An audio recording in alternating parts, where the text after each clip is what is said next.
Hello friends, ಎಲ್ರಿಗೂ ಕೂಡ ನಮಸ್ಕಾರ. ಎಲ್ಲರೂ ಚೆನ್ನಾಗಿದ್ದೀರಾ ಅಂತ ಹೇಳಿ ವಿಡಿಯೋನ ಶುರು ಮಾಡ್ತಾ ಇದ್ದೀನಿ. ನಾನು ಕೂಡ ತುಂಬ ಚೆನ್ನಾಗಿದ್ದೀನಿ. ಸೊ ಇವತ್ತಿನ ವಿಡಿಯೋ ಬಂದು ಪಿತೃಪಕ್ಷದ ಬಗ್ಗೆ ಕೆಲವೊಂದಷ್ಟು ಮಾಹಿತಿಗಳನ್ನು ಕೊಡಬೇಕು ಅಂತ ಹೇಳಿ ಈ ಒಂದು ವಿಡಿಯೋನ ಮಾಡ್ತಾ ಇದ್ದೀನಿ. ದಯವಿಟ್ಟು ಯಾರಾದರೂ ಮೊದಲನೇ ಬಾರಿಗೆ ನನ್ನ ಚಾನಲ್ನ ನೋಡ್ತಾ ಇದ್ದೀರಾ ಅಂತಂದರೆ ದಯವಿಟ್ಟು ಚಾನಲ್ನ ಸಬ್ಸ್ಕ್ರೈಬ್ ಮಾಡ್ಕೊಳ್ಳಿ. ಹಾಗೆ ನಿಮ್ಮ ಫ್ರೆಂಡ್ಸ್ ಮತ್ತು ಫ್ಯಾಮಿಲೀಸ್ಗೂ ಕೂಡ ಈ ಒಂದು ವಿಡಿಯೋನ ಶೇರ್ ಮಾಡ್ತಾ ಬನ್ನಿ. ಸೊ ಮೊದಲನೇದಾಗಿ ಪಿತೃಪಕ್ಷ ಅಂತ ಹೇಳಿದ್ರೆ ನಮ್ಮ ಹಿರಿಯರಿಗೆ ನಾವು ಎಡೆ ಇಡುವಂಥದ್ದು ಅಥವಾ ದರ್ಪಣ ಬಿಡುವಂಥದ್ದು, ಅವರ ಆತ್ಮಕ್ಕೆ ಶಾಂತಿ ಸಿಗಲಿ, ಅವರ ಆತ್ಮ ನೆಮ್ಮದಿಯಾಗಿ ಇರಲಿ ಅಂತ ಹೇಳಿ ನಾವು ಬೇಡ್ಕೊಳ್ಳೋತರ ಅಂತ ಒಂದು ಪೂಜೆ ಅಂತ ಹೇಳ್ಬೋದು. ಹಿರಿಯರಿಗೆ ಮಾಡುವಂತಹ ನಾವು ಒಂದು ಪೂಜೆ ಗೌರವವನ್ನು ಸಲ್ಲಿಸಬಹುದು. ಇದನ್ನು ನಾವು ಮಾಡುವಂತಹದ್ದು ಮಹಾಲಯ ಅಮಾವಾಸ್ಯೆ ಏನು ಬರುತ್ತೆ ಅದರಲ್ಲಿ 15 ದಿನಗಳ ಕಾಲ ನಾವು ಮಾಡ್ತೀವಿ. 2025ರಲ್ಲಿ ಇವಾಗ ಬಂದು ಸೆಪ್ಟೆಂಬರ್ 8ರಿಂದ 21ನೇ ತಾರೀಕು ಅಮಾವಾಸ್ಯೆ ದಿನ ಏನು ಬರುತ್ತೆ ಮಹಾಲಯ ಅಮಾವಾಸ್ಯೆ, ಅಲ್ಲಿವರೆಗೂ ಕೂಡ ನಾವು ಪಿತೃಪಕ್ಷನ ಮಾಡಬಹುದು. 8ನೇ ತಾರೀಕಿಂದ 21ನೇ ತಾರೀಕುವರೆಗೂ ನೀವು ಯಾವಾಗ ಬೇಕಿದ್ರೂ ಮಾಡ್ಬೋದು. ಕೆಲವೊಂದಷ್ಟು ಜನ ಇಂಥದ್ದೇ ದಿನ ಮಾಡಬೇಕು ಅಂತ ಹೇಳಿ ಸಂಪ್ರದಾಯದಂತೆ ಮಾಡ್ಕೊಂಡು ಬರ್ತಾ ಇರ್ತಾರೆ. ಹಾಗಾಗಿ ಮಹಾಲಯ ಅಮಾವಾಸ್ಯೆ ದಿನ ಅತಿ ಹೆಚ್ಚಾಗಿ ಈ ಪಿತೃಪಕ್ಷ ಹಬ್ಬವನ್ನು ಮಾಡೋದು. ಸೊ ಹಾಗಿದ್ರೆ ಪಿತೃಪಕ್ಷ ಹಬ್ಬವನ್ನು ಯಾರು ಮಾಡಬೇಕು, ಯಾವಾಗ ಮಾಡಬೇಕು, ಇದಕ್ಕೆಲ್ಲ ಒಂದು ಆನ್ಸರ್ನ ಕೊಟ್ಬಿಡ್ತೀನಿ. ಮನೆಯಲ್ಲಿ ಇರುವಂತಹವರು ಅವರ ತಂದೆ ತಾಯಿಗೆ ಮಾಡುವಂತಹ ಈ ಒಂದು ಪೂಜೆ, ಇದಕ್ಕೆ ಒಂದು ಶುಭ ಮುಹೂರ್ತ ಅನ್ನೋದು ಏನಿರುತ್ತೆ, ಪೂಜಾ ಸಮಯ ಏನಿರುತ್ತೆ ಅದನ್ನು ನೀವು ಕ್ಯಾಲೆಂಡರಲ್ಲಿ ಚೆಕ್ ಮಾಡಿಕೊಂಡು ಆ ಒಂದು ಟೈಮಿಗೆ ನೀವು ಮಾಡಬೇಕಾಗಿರುತ್ತೆ. ಸೊ ಇವಾಗ ನೀವು ನಿಮ್ಮ ಪಿತೃಗಳಿಗೆ ತಂದೆ ಅಥವಾ ತಾಯಿ ಯಾರಿಗಾದ್ರೂ ನೀವು ಎಡೆ ಇಡಬೇಕು ಅಂತ ಅಂದರೆ, ಈಗ ನಿಮ್ಮ ಗಂಡನ ಮನೆಯಲ್ಲಿ ಇದ್ದೀರಾ ಅಂತಂದರೆ ಗಂಡ ಆದವರು ಉಪವಾಸ ಇದ್ದು ಅವರ ಒಂದು ಪಿತೃಗಳಿಗೆ ಪೂಜೆಯನ್ನು ಮಾಡಬೇಕು. ಇವಾಗ ಗಂಡ ಏನಾದರೂ ಸತ್ತೋಗಿದ್ದಾರೆ, ಹೆಂಡತಿ ಏನಾದರೂ ಸತ್ತೋಗಿದ್ದಾರೆ ಅಂತಂದರೆ ಅವರು ಉಪವಾಸ ಇದ್ದು ಪೂಜೆನ ಮಾಡಬೇಕಾಗಿರುತ್ತೆ. ಉಪವಾಸ ಇದ್ದು ಪೂಜೆನ ಮಾಡೋದು ಶ್ರೇಷ್ಠತೆ ಅಂತ ಹೇಳಿ ಹೇಳ್ತಾರೆ. ಸೊ ಮಹಾಲಯ ಅಮಾವಾಸ್ಯೆಗೆ ಒಂದು ಭಕ್ಷ್ಯ ಭೋಜನಗಳನ್ನು ಏನು ಮಾಡಬೇಕು, ನಿಮ್ಮ ಸಂಪ್ರದಾಯದಂತೆ ಏನೇನು ಮಾಡ್ಕೊಂಡು ಬಂದಿರ್ತೀರಾ ಆ ಒಂದು ಎಲ್ಲ ಅಡುಗೆ ತಿಂಡಿ ತಿನಿಸುಗಳನ್ನು ಮಾಡೋದು, ಹಣ್ಣುಗಳನ್ನು ಇಡೋದು, ಮತ್ತು ಅವ್ರಿಗೆ ಇಷ್ಟವಾಗಿರುವಂತಹದ್ದು ಏನು ಎಡೆಗಿಡ್ತೀರಾ ಅದನ್ನೆಲ್ಲ ಸಿದ್ಧತೆನ ನೀವು ಮಾಡ್ಕೋಬೇಕಾಗಿರುತ್ತೆ. ಈಗ ಪೂಜೆ ಮಾಡೋರು ಅಷ್ಟೇ ಉಪವಾಸ ಇದ್ದು ಪೂಜೆನ ಮಾಡ್ತಾರೆ. ಹಾಗೆ ಅಡುಗೆ ಮಾಡೋರು ಅಷ್ಟೇ ಉಪವಾಸ ಇದ್ದು ಅಡುಗೆನ ಮಾಡಿಕೊಟ್ರೆ ತುಂಬಾ ಒಳ್ಳೆಯದಾಗಿರುತ್ತೆ. ಸೊ ಹಾಗಾಗಿ ಇವಾಗ ಮನೆಯಲ್ಲಿ ಹಿರಿಯರಾಗಿ ಗಂಡಸರು ಸತ್ತಿದ್ದಾರೆ ಅಂತಂದರೆ ಕಳಶನ ಇಡಬೇಕಾಗುತ್ತೆ. ಕಳಶ ಇಡುವಾಗ ನೀವು ಅದಕ್ಕೆ ವಿಳ್ಯದೆಲೆನ ಮಾತ್ರನೇ ಇಡಬೇಕಾಗಿರುತ್ತೆ. ಸೊ ಹೆಂಗಸರು ಸತ್ತಿದ್ದಾರೆ ಅಂತಂದ್ರೂ ಕೂಡ ಅವ್ರಿಗೂ ಕಳಶ ಇಟ್ಟು ವಿಳ್ಯದೆಲೆ ಇಟ್ಟು ಅದಕ್ಕೆ ನಾವು ಪೂಜೆ ಮಾಡಬೇಕಾಗಿರುತ್ತೆ. ಸೊ ಇವಾಗ ಮದುವೆ ಆಗಿಲ್ಲ, ಹುಡುಗಿ ಅಥವಾ ಹುಡುಗ ಸತ್ತೋಗಿದ್ದಾರೆ ಅಂತಂದರೆ ನಾವು ಕಳಶನ ಇಡೋ ಹಾಗಿಲ್ಲ. ಕಳಶ ಇಡೋದನ್ನ ಬಿಟ್ಟು ನಾವು ಏನು ಪದ್ಧತಿ ಹಿರಿಯರಿಗೆ ಮಾಡ್ತಾ ಇರ್ತೀವಿ ಆ ರೀತಿಯಾಗಿ ಎಡೆನ ಇಡಬೇಕಾಗಿರುತ್ತೆ. ಈಗ ವಿಧವೆ ಆಗಿ ಸತ್ತೋಗಿರ್ತಾರೆ, ಗಂಡನೂ ಸತ್ತೋಗಿರ್ತಾರೆ ಮುಂಚೆನೇ, ಆಮೇಲೆ ಇವ್ರು ಸತ್ತೋಗ್ಬಿಟ್ಟಿರ್ತಾರೆ, ವಿಧವೆ ಆಗಿ ಸತ್ತೋಗಿದ್ದಾರೆ ಅಂತಂದರೆ ಇವ್ರಿಗೂ ಕೂಡ ನೀವು ಕಳಶನ ಇಡಬೇಕಾಗಿರುತ್ತೆ. ಹಾಗೆ ಅರಿಶಿನ ಕುಂಕುಮ ಇದನ್ನೆಲ್ಲ ಏನು ಇಡ್ತೀವಿ ಅದನ್ನು ಇಟ್ಟು ನಾವು ಪೂಜೆ ಮಾಡಬೇಕಾಗಿರುತ್ತೆ. ಅದು ವಿಧವೆಗೆ ಇಡೋಂತಹದ್ದಾಗಿರುತ್ತೆ.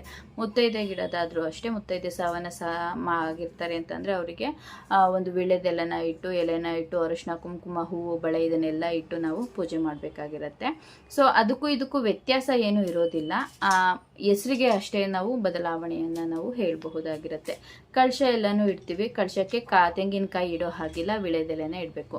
ಕೆಲವೊಂದಷ್ಟು ಕಡೆ ಏನು ಮಾಡ್ತಾರೆ ಅಂತಂದರೆ ಮದುವೆ ಆಗದೆ ಸತ್ತೋಗಿರೋರಿಗೆ ಎಳ್ನೀರು ಏನಿರುತ್ತೆ ಎಳ್ನೀರಿಗೆ ಡೈರೆಕ್ಟಾಗಿ ಆ ಎಲೆನ ಇಟ್ಟು ಅರಿಶಿನದ ದಾರನ ಇರುತ್ತಲ್ವ ಅದನ್ನು ಹಾಕಿ ಮತ್ತು ಏನು ಎಡೆಗೆಲ್ಲ ಏನು ಇಡ್ತಾರೆ ಅದನ್ನು ಇಡ್ತಾರೆ. ಸೊ ಹಾಗಿದ್ರೆ ಎಡೆಗೆ ಇವಾಗ ಏನೇನು ಇಡಬೇಕು ಅಂತಂದರೆ ಕಳಶನ ಹೂಡಿದ್ದೀವಿ, ಅದಾದ ನಂತರ ನಾವು ಅಕ್ಕಿಯನ್ನು ಹರಡಿ ಕಳಶನ ಹೂಡಿದ್ದೀವಿ.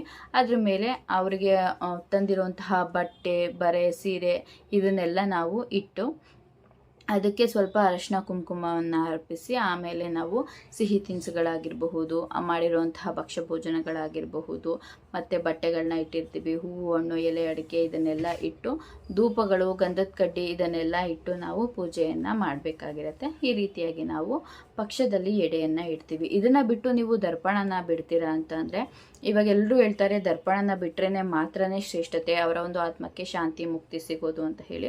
ಆದರೆ ಕೆಲವೊಂದಷ್ಟು ಪದ್ಧತಿಗಳ ಪ್ರಕಾರ ನಾವು ದರ್ಪಣನ ಬಿಡೋ ಹಾಗಿಲ್ಲ ಅಂತ ಹೇಳಿ ಹೇಳ್ತಾರೆ. ಹಾಗಾಗಿ ನಿಮ್ಮ ಸಂಪ್ರದಾಯ ಪದ್ಧತಿ ಹೇಗೆ ಬಂದಿರುತ್ತೆ, ನಿಮ್ಮ ಹಿರಿಯರು ಹೇಗೆ ಮಾಡಿರ್ತಾರೆ ಅದನ್ನು ಕೇಳಿ ನೀವು ಮಾಡ್ಕೊಂಡು ಹೋಗ್ಬೇಕಾಗಿರುತ್ತೆ. ಸೊ ಇವಾಗ ಎಡೆ ಇಡೋದು ಈ ರೀತಿ ಆಯಿತು. ಈಗ ಕೆಲವೊಂದಷ್ಟು ಜನಗಳಿಗೆ ಕನ್ಫ್ಯೂಷನ್ ಇರುತ್ತೆ. ಸೊ ಇವಾಗ ಅತ್ತೆ ಮಾವ ಬೇರೆ ಊರಲ್ಲಿ ಇರ್ತಾರೆ, ಅವರಲ್ಲಿ ಪೂಜೆ ಮಾಡ್ಕೋತಾರೆ. ಅಥವಾ ಅತ್ತೆ ಇರ್ತಾರೆ, ಮಾವ ಇರ್ತಾರೆ, ಅವರಲ್ಲಿ ಪೂಜೆ ಮಾಡ್ಕೋತಾರೆ. ನಾವು ಬೇರೆ ಊರುಗಳಲ್ಲಿ ಇದ್ದೀವಿ, ಹೋಗೋದಕ್ಕಾಗೋದಿಲ್ಲ.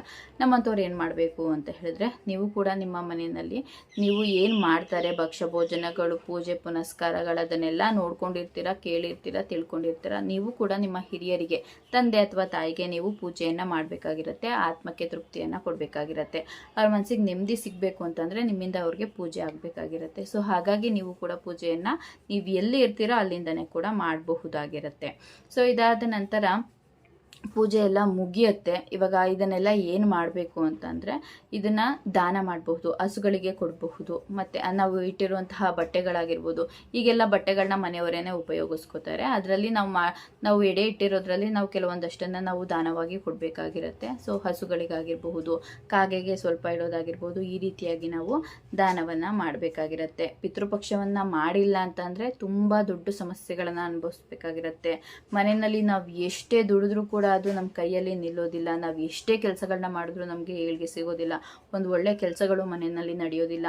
ಪಿತೃಪಕ್ಷ ಮಾಡಿದ್ರೆ ಪಿತೃಗಳಿಂದ ನಮಗೆ ಒಂದು ಒಳ್ಳೆ ಆಶೀರ್ವಾದ ಸಿಗುತ್ತೆ. ನಾವು ಮಾಡೋ ಕೆಲಸಕ್ಕೆ ಅವರಿಂದ ಆಶೀರ್ವಾದ, ಏಳಿಗೆ ಅನ್ನೋದು ಸಿಗುತ್ತೆ ಅಂತ ಹೇಳಿ ನಾವು ನಂಬಿರ್ತೀವಿ. ಅದೇ ನಂಬಿಕೆನೂ ಕೂಡ ಇದೆ. ಸೊ ಹಾಗಾಗಿ ನಾವು ಪಿತೃಪಕ್ಷನ ಮಾಡಬೇಕಿದ್ರೆ ಶ್ರದ್ಧಾ ಭಕ್ತಿಯಿಂದ ಮಾಡಬೇಕಾಗಿರುತ್ತೆ. ಕೆಲವೊಂದಷ್ಟು ಜನ ಯುಗಾದಿ ಟೈಮಲ್ಲೂ ಮಾಡ್ತಾರೆ. ಆದರೆ ಪಿತೃಪಕ್ಷದಲ್ಲಿ ಎಡೆ ಇಡುವಂತಹದ್ದು ಏನಿದೆ, ಈ ಮಹಾಲಯ ಅಮಾವಾಸ್ಯೆಯ ದಿನ ಏನು ಬರುತ್ತೆ, ಆ ಒಂದು ಸಮಯಗಳಲ್ಲಿ 15 ದಿನಗಳ ಕಾಲ ಏನು ಸಮಯ ಇದೆ, ಆ ಒಂದು ಸಮಯಗಳಲ್ಲೇನೆ ಇಡಬೇಕು. ಯಾಕಂದರೆ ಕೆಲವೊಂದೊಂದು ಪಕ್ಷಗಳಾಗಿರಬಹುದು, ಕೆಲವೊಂದಷ್ಟು ತಿಂಗಳುಗಳಾಗಿರಬಹುದು, ಇಂಥದ್ದೇ ದೇವರಿಗೆ ಇಂಥದ್ದೇ ತಿಂಗಳಲ್ಲಿ ಪೂಜೆ ನಡಿಬೇಕು ಅಂತ ಹೇಳಿ ಮೊದಲಿಂದನೂ ನಡ್ಕೊಂಡು ಬಂದಿದೆ. ಸೊ ಹಾಗಾಗಿ ಈ ಒಂದು ಪಕ್ಷದ ಸಮಯ ಏನಿದೆ, ಮಹಾಲಯ ಅಮಾವಾಸ್ಯೆಯ ಸಮಯ ಏನಿದೆ, ಈ ಒಂದು ಸಮಯದಲ್ಲೇ ನಾವು ಪಕ್ಷಕ್ಕೆ ಎಡೆ ಇಡೋದಾಗಿರಬಹುದು, ಪಿತೃಪಕ್ಷನ ಮಾಡಬಹುದಾಗಿರುತ್ತೆ.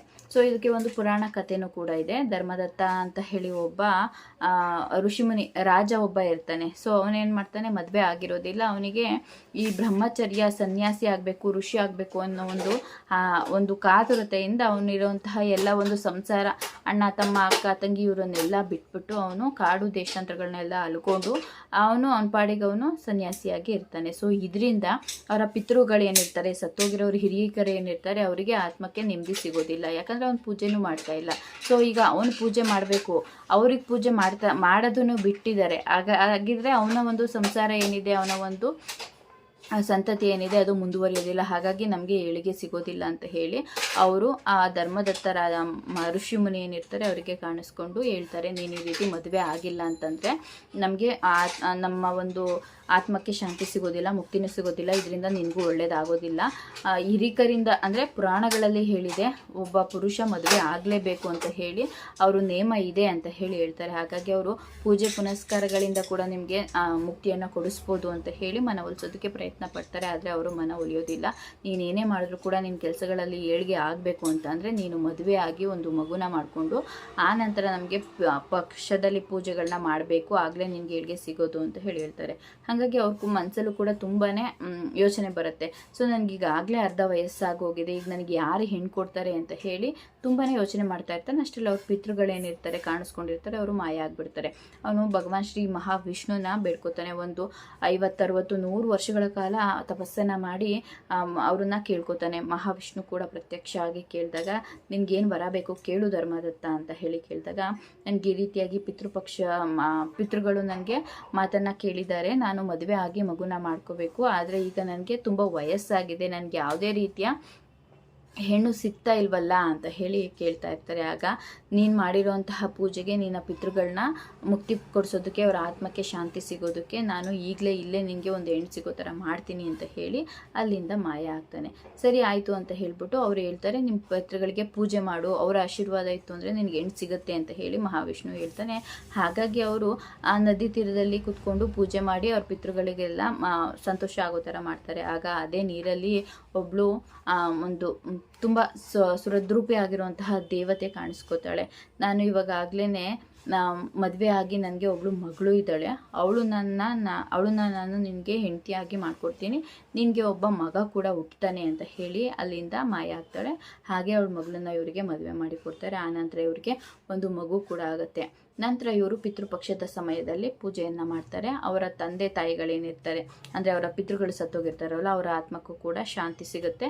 ಇದಿಷ್ಟನ್ನು ನಾವು ಬಯಸಿದ್ದು. ಸೊ ಇದರಿಂದ ಮುಂದೆ ಬರುವಂತಹ ಎಲ್ಲ ಪೀಳಿಗೆಯವರು ಕೂಡ ತಮ್ಮ ಒಂದು ಜೀವನದಲ್ಲಿ ಒಳ್ಳೇದಾಗಬೇಕು, ಏಳಿಗೆ ಆಗಬೇಕು, ಅವ್ರ ಪಿತೃಗಳಿಗೆ ಮುಕ್ತಿ, ಸಂತೋಷ, ನೆಮ್ಮದಿ ಸಿಗಬೇಕು ಅಂತ ಅಂದರೆ ಮದುವೆ ಆಗಿ ಮಕ್ಕಳಾಗಿರಬೇಕು ಅಂತ ಹೇಳ್ತಾರೆ. ಈಗ ಏನಾದ್ರೂ ಮದುವೆ ಆಗಲ್ಲ, ಮಕ್ಕಳಾಗಲ್ಲ ಅಂತ ಇತ್ತು ಅಂತ ಅಂದರೆ ಅದು ಪಿತೃದೋಷ ಅಂತ ಹೇಳ್ತಾರೆ. ಯಾಕಂದರೆ ಅವರು ಪಿತೃಗಳಿಗೆ ಒಂದು ನೆಮ್ಮದಿ, ಸಂತೋಷ, ಅವರಿಗೆ ಒಂದು ಗೌರವನ ಕೊಟ್ಟಿರೋದಿಲ್ಲ, ಅವರಿಗೆ ಪೂಜೆಯನ್ನು ಸಲ್ಲಿಸಿರೋದಿಲ್ಲ. ಹಾಗಾಗಿ ಅವರಿಗೆ ಮದುವೆ ಕೂಡ ಆಗೋದಿಲ್ಲ ಅಂತ ಹೇಳ್ತಾರೆ. ಸೊ ಹಾಗಾಗಿ ಪಿತೃಪಕ್ಷದ ಸಮಯದಲ್ಲಿ ನಾವು ಶ್ರದ್ಧೆ ಭಕ್ತಿಯಿಂದ ಪೂಜೆಯನ್ನು ಮಾಡಬೇಕಾಗಿರುತ್ತೆ. ಸೊ ಇದನ್ನು ಶ್ರೀಕೃಷ್ಣ ಗರುಡನಿಗೆ ಹೇಳ್ತಾನೆ. ಈ ಕಥೆಯನ್ನು ಯಾರೆಲ್ಲ ಕೇಳ್ತಾರೆ ಅವರು ಬೇರೆಯವ್ರಿಗೆ ಹೇಳಬೇಕು ಅಥವಾ ಈ ಕಥೆಯನ್ನು ಪೂರ್ತಿಯಾಗಿ ಕೇಳಬೇಕು ಅಂತ ಹೇಳಿ ಈ ಒಂದು ಕಥೆನ ಗರುಡನಿಗೆ ಹೇಳ್ತಾನೆ. ಹಾಗಾಗಿ ಪಿತೃಪಕ್ಷದ ಒಂದು ಪ್ರಾಮುಖ್ಯತೆ, ಮಹತ್ವ ಏನು ಅನ್ನೋದು ಇಡೀ ಜಗತ್ತಿಗೆ ಗೊತ್ತಾಗೋ ಥರ ಕೃಷ್ಣ ಮಾಡಿರ್ತಾನೆ.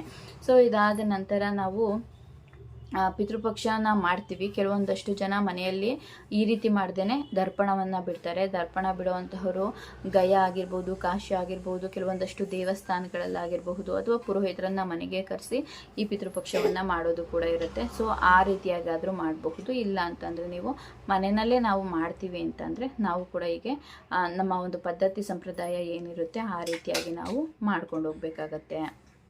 ಮಹಾಲಯ ಅಮಾವಾಸ್ಯೆ ದಿನ ನಾವು ಹಸುಗಳಿಗಾದರೂ ದಾನ ಕೊಡಬಹುದು ಅಥವಾ ಬ್ರಾಹ್ಮಣರಿಗಾದರೂ ದಾನ ಕೊಡಬಹುದು ಅಥವಾ 4 ಜನ ಅಕ್ಕಪಕ್ಕದ ಮನೆಯಲ್ಲಿ ಯಾರಿರ್ತಾರೆ ಅವರಿಗೆ ಅನ್ನದಾನವನ್ನು ಮಾಡೋದ್ರ ಮೂಲಕ ನಮ್ಮ ಒಂದು ಪಿತೃಪಕ್ಷವನ್ನು ಸಮಾಪ್ತಿ ಮಾಡಬಹುದು. ಕೆಲವೊಂದಷ್ಟು ಜನ ದರ್ಪಣವನ್ನು ಬಿಡ್ತಾರೆ.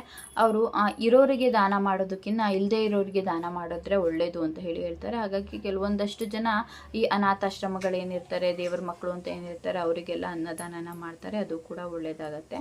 ಸೊ ಯಾರೆಲ್ಲ ಪಿತೃಪಕ್ಷನ ಅವ್ರಿಗೆ ನಿಜವಾಗ್ಲೂ ಮನೆಯಲ್ಲಿ ನೆಮ್ಮದಿ, ಏಳಿಗೆ ಅನ್ನೋದು ಆಗೋದಿಲ್ಲ. ಸೊ ನೀವು ಎಲ್ಲಿರ್ತೀರಾ ಅಲ್ಲೇನೆ ನೀವು ಒಂದು ನಿಮ್ಮ ಒಂದು ಹಿರಿಯರ ಹೇಳಿರೋಂತಹ ರೀತಿ ರಿವಾಜುಗಳಲ್ಲಾಗಿರಬಹುದು ಅಥವಾ ಗೊತ್ತಿರೋರು ಹೇಳ್ತಾರೆ ಅಂತ ಒಂದು ರೀತಿ ರಿವಾಜುಗಳು, ಪದ್ಧತಿಗಳ ಪ್ರಕಾರ ನೀವು ಈ ಒಂದು ಪಿತೃಪಕ್ಷದ ಪೂಜೆಯನ್ನು ಮಾಡಬಹುದು. ಆದರೆ ಪಿತೃಪಕ್ಷದ ಪೂಜೆ ಅನ್ನೋದು ಈ ಒಂದು ಮಾಸ ಏನಿದೆ, ಈ ಮಹಾಲಯ ಅಮಾವಾಸ್ಯೆಯ ಮಾಸ ಏನಿದೆ ಈ ಒಂದು ಮಾಸದಲ್ಲೇ ಮಾಡಬೇಕು. ಕೆಲವೊಂದಷ್ಟು ಜನ ಗೌರಿ ಹಬ್ಬಗಳಲ್ಲಿರ್ತಾರೆ, ದೀಪಾವಳಿಯಲ್ಲಿರ್ತಾರೆ, ಆಯುಧ ಪೂಜೆನಲ್ಲಿರ್ತಾರೆ, ಯುಗಾದಿಯಲ್ಲಿರ್ತಾರೆ. ಯುಗಾದಿ ಸಮಯದಲ್ಲಿ ತುಂಬ ಜನ ಈ ಪಿತೃಪಕ್ಷದಲ್ಲಿ ಏನು ಸಮಾಧಿ ಇರುತ್ತೆ ಅಲ್ಲೋಗಿ ಪೂಜೆಯನ್ನೆಲ್ಲ ಮಾಡೋದಿರುತ್ತೆ. ಆದರೆ ಶ್ರೇಷ್ಠತೆ ಅಂತ ಇರೋದು ಅಂತ ಅಂದರೆ ಈ ಪಿತೃಪಕ್ಷ ಮಹಾಲಯ ಅಮಾವಾಸ್ಯೆ ಏನಿದೆ ಈ ಒಂದು ಸಮಯದಲ್ಲಿ. ಸೊ ನೀವು ಯಾರೆಲ್ಲ ಪಿತೃಪಕ್ಷನ ಮಾಡಲ್ಲ, ಹೋಗಿ ಪೂಜೆ ಮಾಡಲ್ಲ, ಅವ್ರಿಗೆಲ್ಲ ಮನೆಯಲ್ಲಿ ಏಳಿಗೆ ಅನ್ನೋದಾಗೋದಿಲ್ಲ, ನೆಮ್ಮದಿ ಅನ್ನೋದು ಸಿಗೋದಿಲ್ಲ. ನಾವು ಎಷ್ಟೇ ದುಡಿದ್ರೂ ಕೂಡ ಅದು ನಮ್ಮ ಕೈಯಲ್ಲಿ ಸಿಗೋದಿಲ್ಲ. ನಮ್ಮ ಮಕ್ಕಳಿಗೆ ಒಳ್ಳೇದಾಗಬೇಕು ಅಂತಂದರೆ ನಾವು ಈ ಪಿತೃಪಕ್ಷ ಪೂಜೆಯನ್ನು ಮಾಡಲೇಬೇಕು. ಸೊ ನಿಮ್ಮ ಕೈಯಲ್ಲಿ ಎಷ್ಟಾಗುತ್ತೆ ಅಷ್ಟಕ್ಕೆ ಮಾಡಬೇಕು. ನಾವು ತಿಥಿ ಮಾಡೋದಾಗಲಿ ಈ ಥರ ಪಿತೃಪಕ್ಷದ ಹಬ್ಬನ ಮಾಡ್ತೀವಲ್ವ, ಎಡೆ ಇಡೋದು, ಇದಕ್ಕೆಲ್ಲ ನಾವು ಸಾಲ ಮಾಡಿ ಮಾಡ್ತು ಅಂತಂದರೆ ಇದು ನಿಜವಾಗ್ಲೂ ನಾವು ಮಾಡೋವಂಥದ್ದು ಸಮಾಪ್ತಿ ಆಗಲ್ಲ, ಸಂತೃಪ್ತಿ ಅನ್ನೋದು ಸಿಗೋದಿಲ್ಲ. ಸೊ ಇದು ಮಾಡೋದು ವ್ಯರ್ಥ ಆಗೋಗುತ್ತೆ. ಸೊ ನಮ್ಮ ಹತ್ರ ಏನಿರುತ್ತೆ ನಾವು ಅದರಲ್ಲೇ ಮಾಡಬೇಕು. ನಮ್ಮ ಹತ್ರ ಎಷ್ಟಕ್ಕಿರುತ್ತೆ ಅಷ್ಟೇ ದುಡ್ಡಲ್ಲೇ ಮಾಡಬೇಕು. ಸಾಲ ಆಗಿರ್ಬೋದು, ಒಡವೆಗಳನ್ನ ಇಟ್ಟಾಗಿರಬಹುದು, ಇದನ್ನೆಲ್ಲ ಮಾಡಿ ಹಬ್ಬ ಮಾಡಿದ್ರೆ ನಮ್ಮ ಹಿರಿಯರು, ನಮ್ಮ ಪೂರ್ವಜರು, ನಮ್ಮ ಪಿತೃಗಳು ಸಂತೋಷವನ್ನು ಪಡೋದಿಲ್ಲ. ಇದರಿಂದ ನಮಗೆ ಕಷ್ಟಗಳೇ ಆಗತ್ತೆ ಹೊರತು ನಮಗೆ ಏಳಿಗೆ ಅನ್ನೋದು ಆಗೋದಿಲ್ಲ. ಸೊ ಇದಿಷ್ಟು ಪಿತೃಪಕ್ಷ ಮಹಾಲಯ ಅಮಾವಾಸ್ಯೆ ಒಂದು ವಿಶಿಷ್ಟತೆ, ಹಾಗೆ ಮಹತ್ವ, ಹೇಗೆ ಪೂಜೆ ಮಾಡೋದು ಮತ್ತು ಯಾರು ಮಾಡಬೇಕು, ಹೇಗೆ ಪೂಜೆ ಮಾಡಬೇಕು ಅನ್ನೋದನ್ನು ಈ ಒಂದು ವಿಡಿಯೋದಲ್ಲಿ ಬೇಗನೆ ಹೇಳಿದ್ದೀನಿ. ಬಟ್ ಅರ್ಥ ಆಗೋ ರೀತಿಯಾಗಿ ಹೇಳಿದ್ದೀನಿ. ಈ ವಿಡಿಯೋ ನಿಮಗೆ ಇಷ್ಟ ಆಯಿತು ಅಂತಂದರೆ ದಯವಿಟ್ಟು ನನ್ನ ಚಾನಲ್ನ ಸಬ್ಸ್ಕ್ರೈಬ್ ಮಾಡ್ಕೊಳ್ಳಿ. ಹಾಗೆ ನಿಮ್ಮ ಫ್ರೆಂಡ್ಸ್ ಮತ್ತು ಫ್ಯಾಮಿಲೀಸ್ಗೂ ಕೂಡ ಈ ಒಂದು ವಿಡಿಯೋನ ಶೇರ್ ಮಾಡಿ. ಧನ್ಯವಾದಗಳು. ಮತ್ತೆ ಮುಂದಿನ ವಿಡಿಯೋದಲ್ಲಿ ಮತ್ತೊಮ್ಮೆ ಸಿಗ್ತೀನಿ.